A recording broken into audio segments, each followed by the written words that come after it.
Mind Your Farm Business on RealAgriculture.com is brought to you by RBC Royal Bank.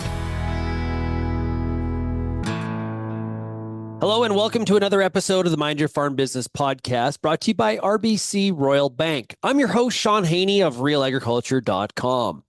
Today we're taking on a growing concern in the world of agriculture, cybersecurity.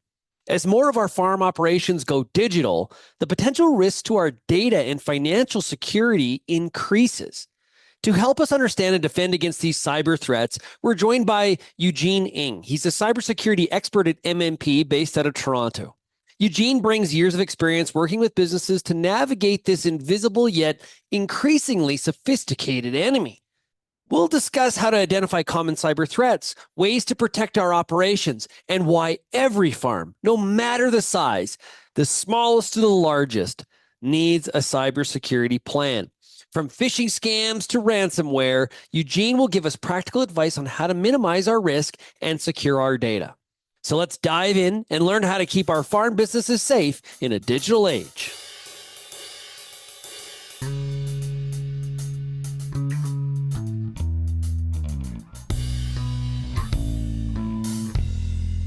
Eugene, welcome to the Mind Your Farm Business podcast. Thanks, Sean. Nice to be here. Yeah, well, important topic. This is one where we're going to talk about kind of the invisible enemy here a little bit as we have this discussion. But cyber threats are something that are become a lot more of a discussion point in agricultural circles. But this is a topic that is not exactly new to us. Cyber threats have been around for quite some time. Oh yeah, I mean, since we started our business back in 2000, almost a quarter century ago, we were dealing with very similar type issues, people exploiting vulnerabilities, people hacking email systems. They just become more sophisticated, I would say, and the value of the targets have certainly increased. Yeah. Now, how do we define a cyber attack? Like, what are the different types?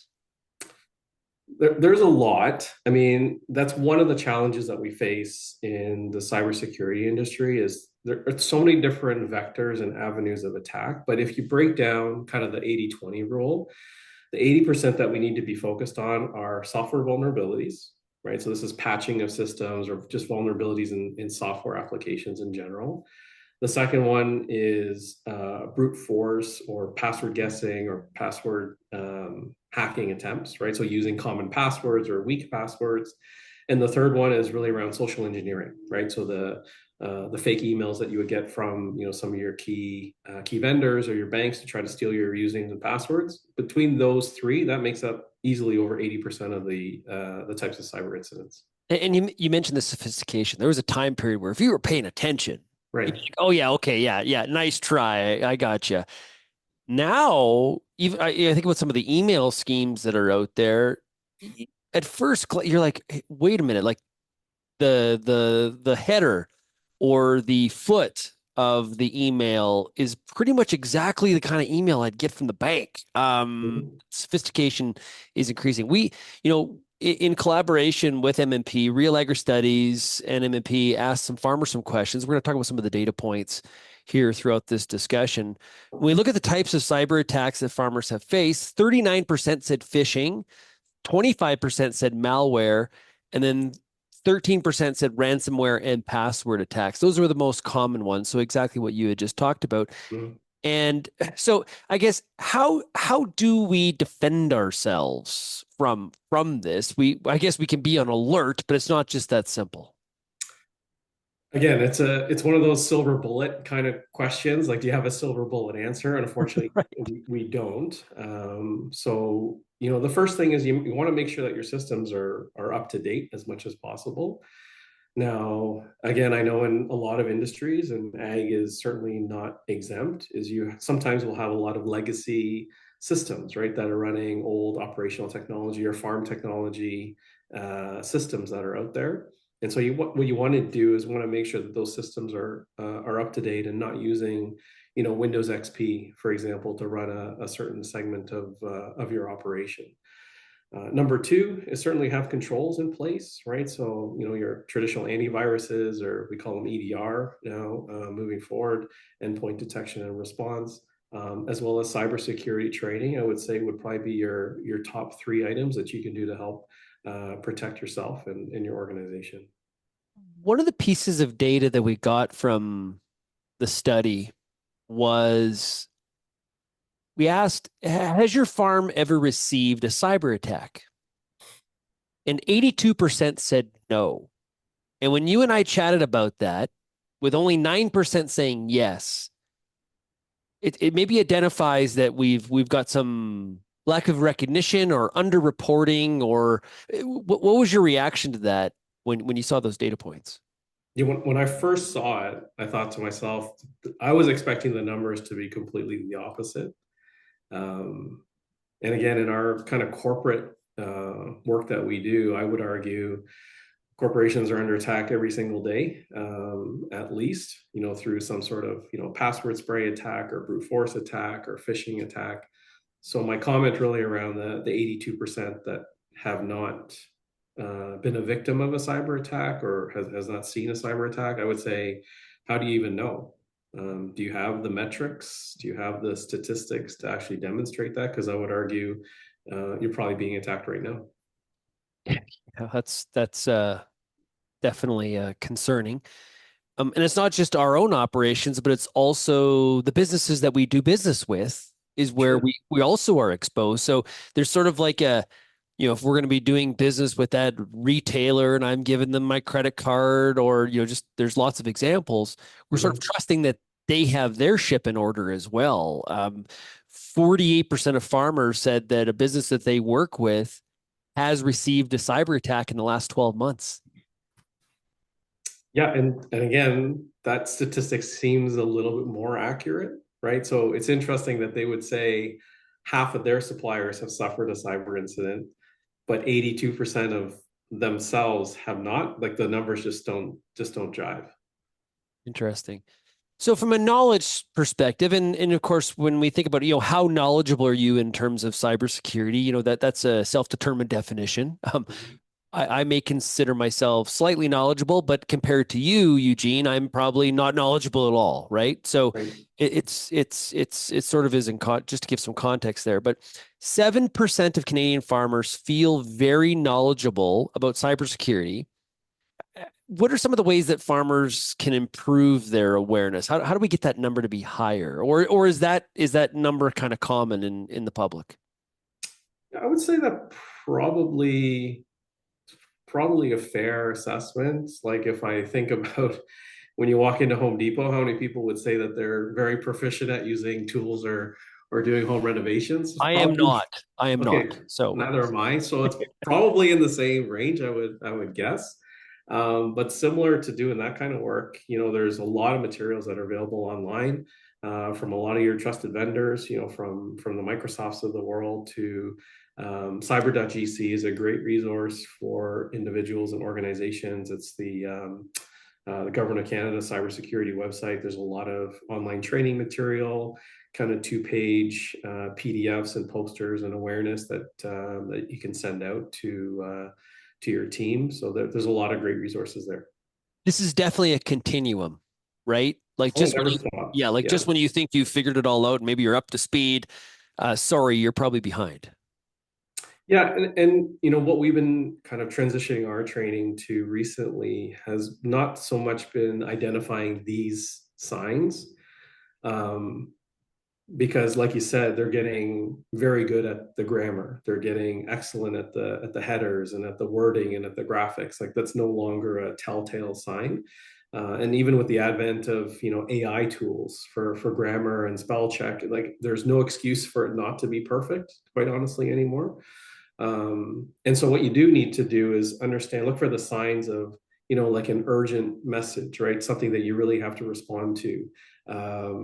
Transfer of funds, changing passwords, right? So all these kind of trigger events, specifically for social engineering, you need to ask yourself the question, am I really expecting this?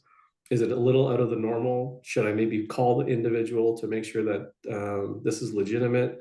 And at the end of the day, ask somebody that might know a little bit more, because 9 times out of 10, your spidey senses will tell you if it's legitimate or something nefarious. Yeah, it's probably better to have the filter on high than too Yep. low, right? Like I've had a situation where I was deleting an email and I thought it was some sort of like a phishing scheme or, fake. And it turned out it was actually really a real person that wondered why I wasn't replying to the emails. So, Yeah. that can, but hey, that if that's what happens, no worse for wear, nothing lost, and you go on now that I know that it's legit. So when it comes to a cybersecurity plan, and I've chatted a couple times with you in prep for this discussion, and when we asked farmers, "Do you have a cybersecurity plan?" Not surprising. This isn't being critical. I think this is. I'm not even sure we have one at Real Agriculture. So 79% of farmers said they did not have a cybersecurity plan. If we were to, if you, I guess, what does that plan need to look like? Is it, because we talk about risk management plans and strategic plans on a cybersecurity front, what does that plan need to involve? It's a great question. So there's different kinds of plans, Sean, right? So the plan that first came to mind when I saw the poll results is really around, I would call it more of a cyber roadmap strategy. Like what do you have today that needs to be improved? So one example that cybersecurity professionals have been talking about for years is multi-factor authentication, right? Turning on two-factor to help secure, not just to rely upon your username and password, right? To get access to sensitive websites. Well, that same multi-factor, let's say, should be implemented for your, I don't know, VPN or remote desktop system that you need to connect over the internet to do your work remotely. That could be part of your cybersecurity plan for 2024, is to make sure that that's been implemented and tested and it works appropriately. On the cyber.gc website, there are lists and checklists that you can use to make sure that you've got kind of those basic fundamental items accomplished within your computing environment. So they would essentially talk about the same thing, like making sure that your systems are patched and up to date, making sure you have an inventory, right? Because the whole concept is, if you don't know what you have, how can you secure it appropriately? Multi-factor, we've talked about using strong passwords, having backups, right, in case a ransomware event does happen. And a lot of these checklists are going to be very similar to like a cyber insurance checklist, right? So if some of the farmers that are listening here today will have a rider for cyber insurance, likely that they've been offered by their by their insurance professional that they work with. And so in order to qualify for cyber insurance, there's a similar kind of 12-step or 15-step or whatever the insurer has to make sure that you have these items in place. So it doesn't have to be that sophisticated, but you should have some sort of plan to address those gaps. That's kind of the first one. The second one would be an incident response plan. So this is, in the event of something happening, who do you call? Like, who do you call from a supplier perspective? Who's your cyber insurer? What's their 7x24 helpline? Who's your IT provider? Who's your legal counsel? Do you have everyone's emergency contact information, right? If you don't have access to your IT system. So these are all items that you can kind of get started on to prepare for, hopefully, nothing that's going to happen. But in our case, it seems to be inevitable that it's going to happen. With so many transactions and activities happening now digitally, right? So on your computer, especially through the phone. Yeah. When we talk about like two-step authentication, right away, a lot of the audience jumps to, yeah, but I don't want to have to remember some crazy password. And so convenience gets in the way of having, proper cybersecurity measures. That's kind of the battle that goes on here, doesn't it?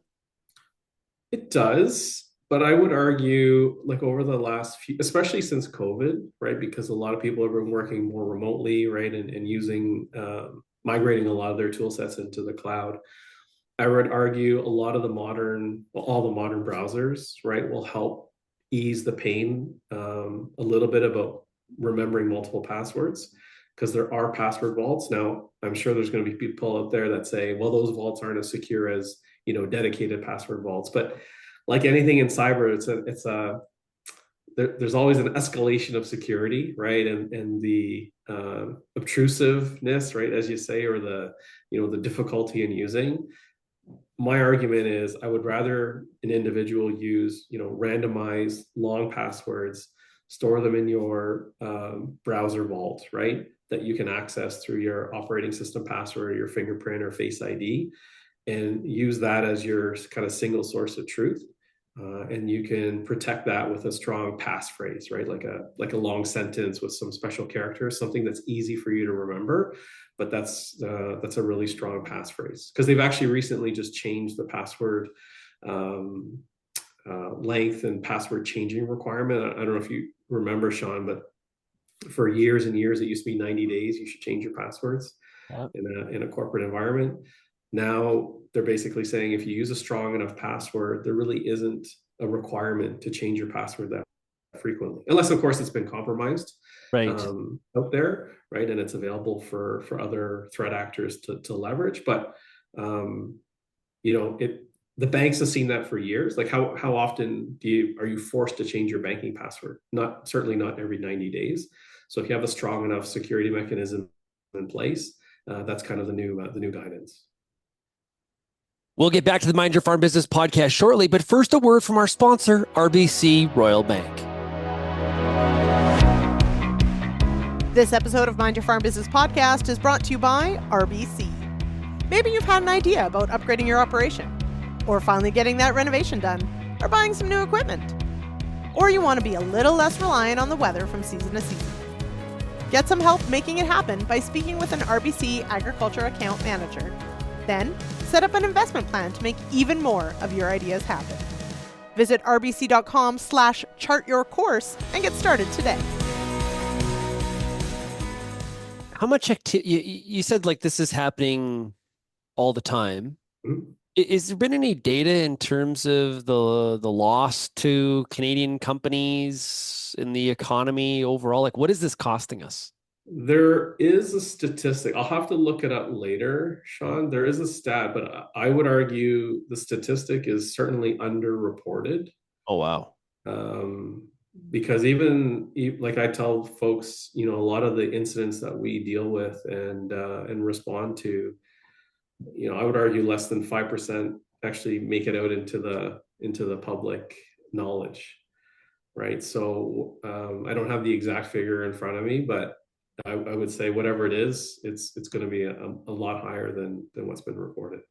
No, that's terrifying. One of the things that we saw in our study was that age was, this is my interpretation, age was not as much of a factor when it comes to overall knowledge of cybersecurity and cyber threats, but there clearly is a feeling of less knowledge when you get over the age of 55, but it's not dramatic. You can see a separation there. That's also not uncommon when we look at, if we compared the farming audience versus the regular Canadian society. Yeah, I would say it's probably very similar. Yeah. Yeah. Okay. That's it. One thing that did stick out when we looked at farm size. Larger farms, over 5 million in revenue, much more concerned about the susceptibility. They're aware of their lack of knowledge. And what also stuck out to me was more of an awareness of the potentially highly detrimental impacts of a cybersecurity threat. Any insights there into why that would be different with large farm versus their smaller farming peers? So again, I'm hypothesizing. Yeah, that's I would argue, I would agree that probably larger farms would have greater reliance on digital and technology, right? To your point about leveraging other cloud-based, service providers or application providers, probably do a lot more financial transactions online. There's probably also a reliance on multiple people through the workflow, right? Versus smaller farms where everything's kind of contained with one or two individuals. It's a lot easier to kind of, keep track of that. So at the larger you get, the more work you have to do to train your employees. And I would say probably the last one would be maybe sophistication of operations, right? The reliance upon other, potentially more expensive or more automated tools that they would rely upon that would be, say, internet connected or understand. Yeah. Okay. You had mentioned earlier there was a sort of an escalation of security walls that people tend to say, that's good security versus, non-adequate or, just okay. The same in terms of the impacts, right? We can have slight impacts, moderate impacts, like big, high, where there's ransom. We hear about this with some companies where there's some sort of a ransom payment that Mhm. is made. Um, is it the case of just trying to minimize, like it's you can't eliminate potentially, but it's about reducing the potential impact of some of your exposures? Is that how you should look at it? Yeah, absolutely. Like anything, risk management, right? Um, so the reason, some of those lists talk about having an offline or a backup copy of your data is in the event that something were to happen where ransomware gets executed, at least you have a copy, right, of your farm management, application, or a copy of your financial results, or whatever it may be, the kind of the crown jewels. You've got a copy of it so you can maintain operation and get going again. So you can reduce your risk just on the recovery side there. And then the same thing when it comes to protecting your systems, right? If you implement some of these key controls that are recommended, you certainly reduce the likelihood of an attack. But at the end of the day, attacks are going to continue to happen. Cyber attacks are going to continue to be successful, and you have to try to minimize the impact, like you said, as much as possible. Yeah. Okay. Um, and one of the things we talked about passwords earlier, Mhm. and I had somebody tell me one time when I was a seminar around this topic, what happens is everybody has these unique passwords for all these different things, and then their banking password is the same as the Netflix password. And so that's like well, it's just one common password, but Right. that's a gateway to a whole bunch of other bigger problems. Mhm. You have to be consistent in the measures that you're taking here to really truly defend yourself. Yeah, and everyone's a little bit different, right? Like the recommendation, the standard guidance is, use a different password for every site. But again, it becomes difficult to manage. And so, we've heard other guidance about putting them into, different buckets, risk buckets, right? So, maybe one that you're not that concerned about or doesn't have access to, sensitive information, you throw it into that kind of password complexity bucket. And then as you get further down the risk chain, like your online banking or whatever it may be, you want to secure that with the strongest password possible. Okay, cool. Well, I've got a few questions for Eugene before we wrap up. Common things that people do, and can you do it or shouldn't you do it? Okay. Scanning QR codes in public places. Is that a good idea? So, so this is part of my presentation, Sean, is, QR codes kind of came out, I don't know, probably close to a decade ago. I don't know, you can fact check me after, but they kind of fell out of vogue, right? People weren't really using them, and then COVID hit, and nobody wanted to touch a menu anymore, so they came out with the QR codes again. And we've actually seen threat actors cover up publicly displayed QR codes to lead to social engineering sites, to lead to copycat payment systems for parking. We saw that at one large Canadian city recently. So I don't think it's something we can get away from. Certainly, there's going to be other QR codes that are available, but again, as an individual, you need to validate and verify that this is where it's supposed to be taking me to. And if you have any concerns, there's usually a phone number, right, that you can call, or there's a manual website that you can type into, because that's all it is, right? At the end of the day, it's just a link that you can type and get access to. But you have to be cautious for sure. Here's another one. So we leave the farm on the weekend. We're taking the kids to a hockey tournament. travel to the neighboring rival town. We're staying at the hotel. Should we use the hotel Wi-Fi?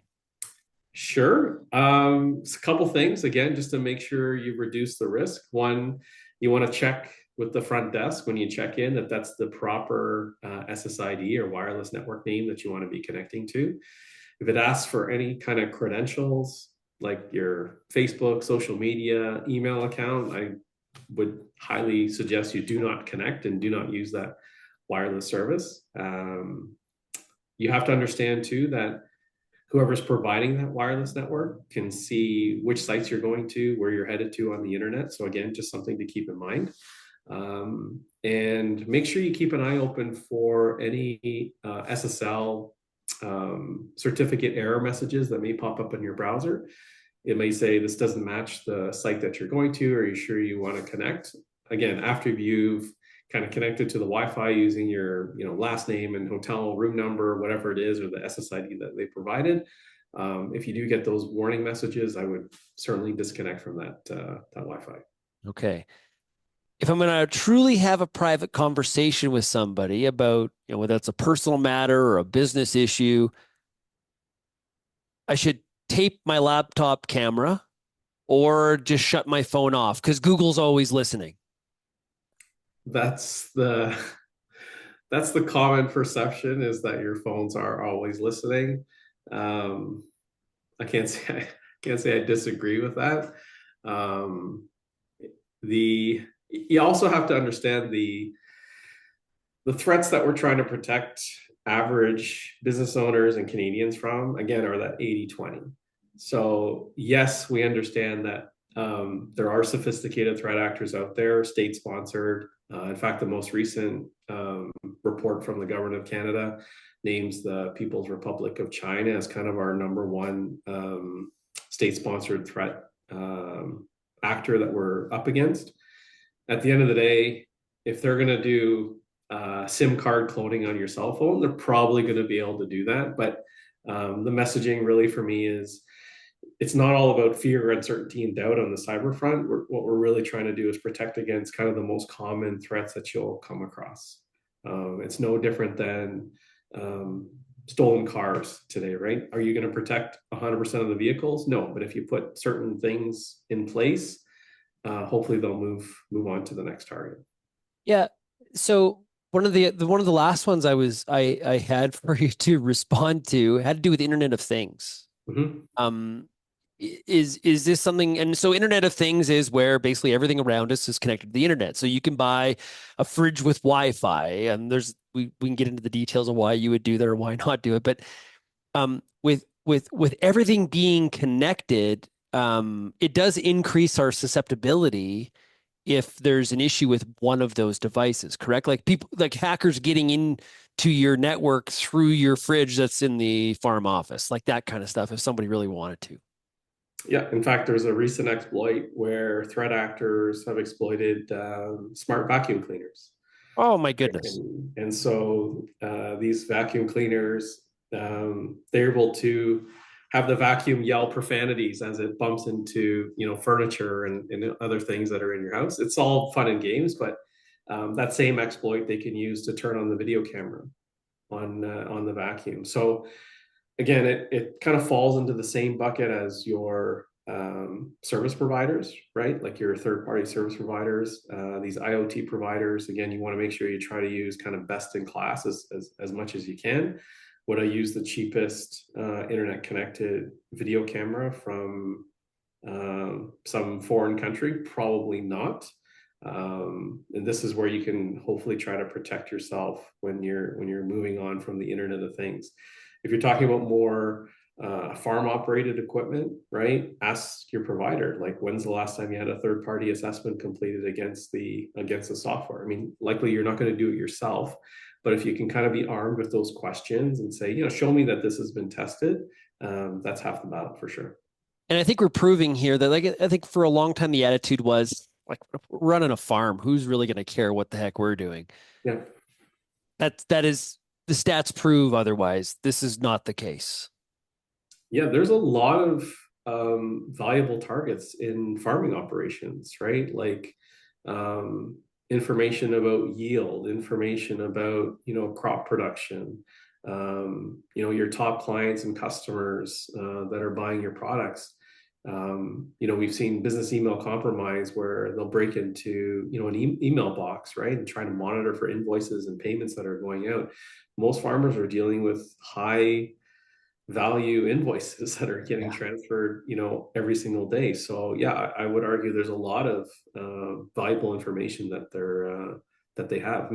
They may not think so, but again, we talk about kind of this chain based attack is once they get access or leverage into one organization, they could potentially leverage to get access into others and so on and so forth. Yeah. They have one rule in life: follow the money. And so do hackers. They know that rule too, Eugene. Okay, let's finish up with resources. We've done the study in collaboration, RealAgristudies MMP. If somebody wants to learn more here on this topic in general, or ways to improve, action. We're here about practical action. What are some resources they should access? Yeah, so cyber.gc.ca is probably the best Canadian focused, free, curated material that's easily digestible. Talks about some of the key risks, talks about the ag industry, some of the key concerns that industry has. The other one would be the Center for Internet Security. So there is also a cybersecurity framework there, known as the CIS controls. So that's something, again, that you can read. And again, if you don't understand 100% of the checklist items, right, that they're talking about, you can certainly provide that to your IT provider and say, I've been listening to this podcast. Be interesting to kind of see how we fare against these security controls. Could you help me fill this out and get an idea of where we are and where we need to be? But the first step is really asking the questions, right, to the people that are working with you. Great stuff. Eugene, thanks so much for joining us here today on the Mind Your Farm Business podcast. My pleasure. Thanks, Sean. That's a wrap on another episode of the Mind Your Farm Business podcast. I hope you enjoyed today's discussion about cybersecurity and your farm business. A huge thank you to Eugene Ng for joining us and sharing his insights on how we can protect our farms from cyber threats and nefarious characters. Eugene's practical tips, from using strong passwords and multi-factor authentication to keeping our systems up to date, are essential steps for any operation looking to safeguard itself in an increasingly digital world. This episode was a great reminder that cybersecurity is not just for big corporations. It's a critical consideration for farms of all sizes. If today's discussion has you thinking about your own cybersecurity practices, remember there are resources like cyber.gc.ca and the Center for Internet Security to help you get started. For more episodes of the Mind Your Farm Business podcast, head over to mindyourfarmbusiness.com or wherever you get your podcasts. And thank you to RBC Royal Bank for making this podcast possible. And thank you for tuning in, audience. Until next time, keep on minding your farm business.